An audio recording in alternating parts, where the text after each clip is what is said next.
All right, welcome to a new episode of Double OT. Maury at his house in Providence. I'm at my place in EG. We are recapping and reacting to the Tom Brady interview on Howard Stern. And I'll start with just like the format and logistics of it all. First of all, it was great. I could listen, I don't know if you're the same, for free. I just pulled up the SiriusXM website and listened to it. But we are accustomed, Maury, to getting Brady for 5 minutes a time. And even when he does the Jim Gray interview on radio, that's 6 or 7 minutes. So I think obviously the format was great because it was 2 hours and 19 minutes. So Howard Stern could really dig his teeth into all of the topics that he wanted to get into. So I thought that was great because Howard does such a good job interviewing celebrities, and what he's sort of known for is like this celebrity is going to come, usually more so in person, and reveal stuff that they may not necessarily have said anywhere else. So I think there is an understanding from celebrities like Tom Brady. If you're going to go on Howard Stern, you got to give us the goods, or you have to be honest. And so I thought Brady was honest, and I also liked, like Stern was, I thought he did a good job as an interviewer, sort of like touching on some subjects, but then like, as someone put it on Twitter, give him some jabs, and then coming in with he eventually got some good stuff about the Belichick relationship. And obviously the big note was Brady deciding before the season that he wanted to leave. So anyway, I thought from a format perspective, it gave us a lot of content to talk about. There was a lot of big takeaways, but it was just sort of refreshing. And it's not like Brady was spilling his guts, but I thought we had a lot of good nuggets that we didn't know about prior. No, definitely. I kind of drew a Venn diagram as I was breaking down, the interview. It was like on one side it's football, on one side it's his personal life, and then, the other things that overlap, such as his legacy and why he eventually chose Tampa Bay. So, I think, in terms of the format, it was great. We really got to, learn a lot and kind of see a different side of Brady than we saw this whole entire season, because what he said was he knew this was going to be his final year at the beginning of the season. And that rubbed off on us the entire football season throughout the fall. So we really saw Tom in a different spotlight than we normally had seen, at the podium. And then I think we learned some interesting things, whether, it was about the trust in the wide receivers. Just for him to vocalize some of these points, I think is good for us to kind of come to grips with all these different theories that maybe we had inside. It was like, okay, yeah, we know he doesn't trust, maybe a N'Keal Harry or another rookie wide receiver. But now that he actually came out and said to Bill Belichick, hey, okay, if I don't trust these wide receivers, I'm not throwing it to them in the game. So I think all across the board, it was just good for a clarity sense to really put some things to rest. Yeah, I mean, a lot of things like you and I and Ruthie would talk about throughout the season, I think came to fruition. Like every week we're like, why is Tom so bitter after being 6-0, 7-0, and 8-0? And I think, as he mentioned, he probably knew before the season. If we go back to that press conference, it was sort of, he had two. He had one in Gillette and one when they were on the road in Detroit. And it was the whole, do you deserve more money? Do you deserve more? Ask Mr. Kraft. Like at that point, he was probably seething and so mad at the situation he was, and probably knew at that moment, this is probably the last year. So it's almost like a marriage where you decide you're going to get a divorce and you have the lawyers and you still live together and you're going through the process of getting a divorce and it's coming. You and your spouse aren't going to be in the best of moods. So I think that makes a whole lot of sense. I was listening to Felger and Maz. They sort of said he was going through the motions this year. I wouldn't agree with that. I mean, I think he still went into every game, every practice wanting to do his best.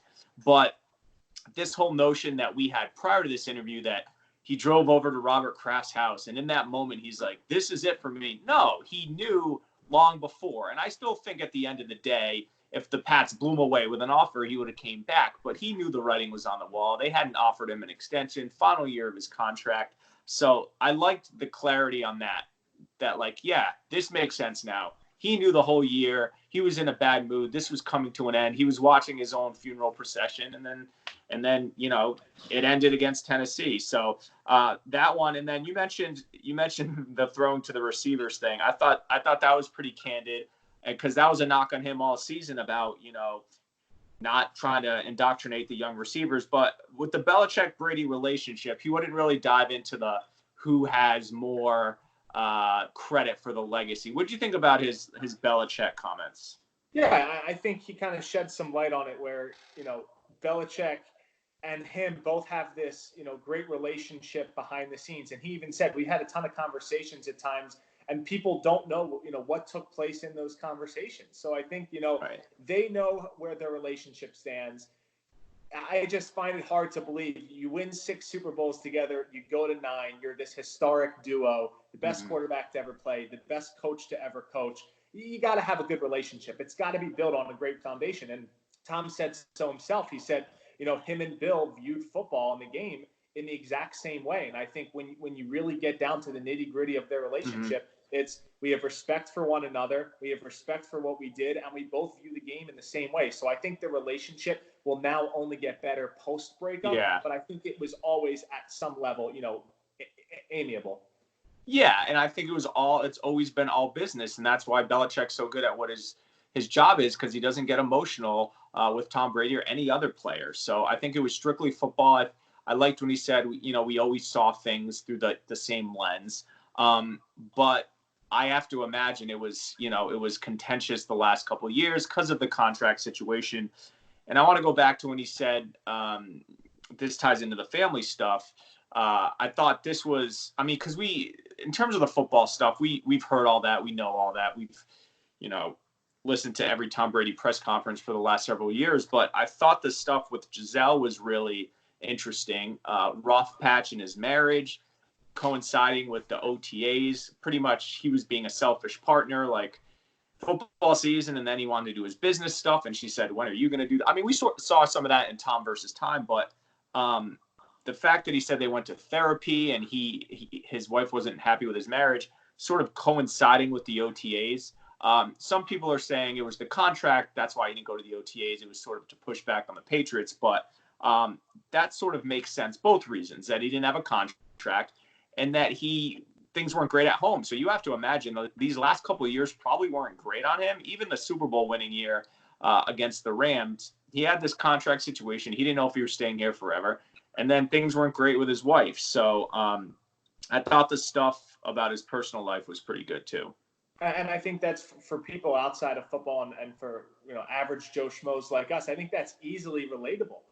I think if like our partner says, hey, you need to scale it back, or, Right. you can't go out with your friends on certain nights or go to these work functions, I think we all would find a soft spot in our heart to be able to cater to their needs. And I think that's just what he was doing. It's just he's on such a level that, everybody starts speculating why he was missing OTAs, for what reason. And now we find out that you want to make sure that your relationship with your wife and your partner is the best that it can be. And that's all he was trying to do.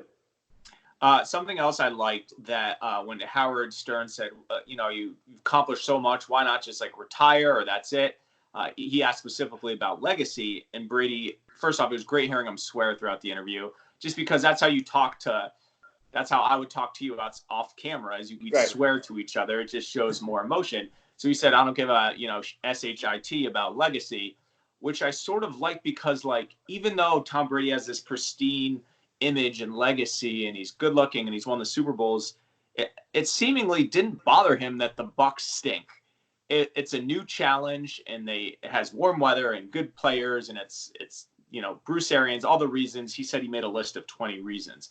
But I sort of appreciate that more than him going into it and being like, I need like A-list franchise, like I don't know, a Patriots or a New York Giants or a Packers or some historic franchise. That really didn't matter to him. He still wants to play football. And at the end of the day, Tampa was another team, another city, and he has reasons why he wanted to stay there. But I sort of liked that, like, even though he was Tom Brady, he didn't care that the Bucs had this bad history. I agree. I think, though, at some point it boils down to, you have to have a good coach. You have to have players. He wasn't, going to go to the Bengals or a team, that has really struggled for a long time. But, I like the fact that he said, he doesn't care about his legacy. And it really seems that way, going to an organization, like you said, that hasn't been in the playoffs since 2007. And also to still challenge yourself, and like, this could quote unquote hurt his legacy, but you almost want to, retiring or staying with the Pats would be the easy thing to do. Going to Tampa and risking this would be the more difficult thing to do. Howard also touched on the Donald Trump stuff, which this predates you coming here, but that 2016 year with Trump name dropping Belichick and Brady was really a hot button issue here because, and Brady said that's why you don't really get into politics because it's 50% of the people like it, 50 don't. But he went back and said, like, after I won the Super Bowl, I met Trump. We played golf. He'd come to our games. He was a friend. And then he runs for president, and you may not agree with his politics, but he's still your friend. So it was like a hard position. And back in 2016, I don't know if someone put it in his locker, but he had a Make America Great Again hat. Before that hat became a symbol for other things in his locker. So it was interesting to hear him talk about that because Howard Stern was like, oh, we used to be friends. You know, we ran in the same circles in New York and blah, blah, blah. So I think that sort of humanized it more. I mean, sometimes once in a while, people are like, oh, Brady and Belichick are Trump supporters. And I don't know if Brady voted for him. I don't know. I don't really care, to be honest with you. But it's one of those things like we've all had like knucklehead friends in our group of friends in college or high school. And if they do something, you don't necessarily endorse it, but they're still your friend. So it's, I thought the Trump stuff, even though I don't really like to get into politics, was pretty interesting. No, 100%. I definitely agree. And I think this interview as a whole, Yanni, just comes at a good time. You know, we're all sitting at home. Yeah. It's coronavirus central right now, and we're all, you know, attacking that at hand. But this just gives us something, you know, to massage. And I'll probably go back and listen to it in different parts and kind of continue to connect the dots. But, you know, as a whole, you know, like we mentioned off the top, I think, you know, we got a lot of clarity on things. I think we learned some things. A lot of people were saying on social media and Twitter, and I don't want to get too kind of connected into the Twitterverse, but, you know, oh, I didn't really learn much, or you just want to focus on X's and O's of the football side. This is interesting. You know, I think there's so many layers to peel back behind Tom Brady, who he is, why he is the way he is. You know, I think that's why it was just such a great interview and why I enjoyed it. Even like, I mean, as a fan and then covering him, I feel like I know everything about Tom Brady. But even hearing the stories of him being like, yeah, in high school, you know, I was at the parties, I drank a little, smoked some pop. I didn't want to disappoint my parents. I mean, it's just funny picturing Brady before he becomes Tom Brady, just being maybe a little awkward. And I'm sure, I mean, he didn't really portray it as I wasn't a cool kid, but he was saying that, you know, there was people who partied more than me. And so that part was interesting, just picturing him. And then even as he's describing his first date with Giselle, it's like funny to think back now, these two super duper stars, she's waiting at a bar and he meets her and they just have this first date like anyone else in the real world. So I thought that was funny because Howard's like, how did two people, you can't have a blind date when your significant other is on TV or on magazine covers, you know who they are. But that was interesting. Yeah, I thought, you know, I think it humanized him a little bit more. Tom's so good with us of saying a lot with not saying much. So anything else that you picked up? I'm trying to think about. And it was interesting too, coming from like Howard admits he's not like a huge sports fan. So it almost makes it better because like it's the general like inquisitive curiosity he has because he's not like watching every single game, or he probably doesn't even know. He actually mentioned Chris Godwin and Mike Evans, which is like obviously his producer fed him that one. Like he probably doesn't watch the games.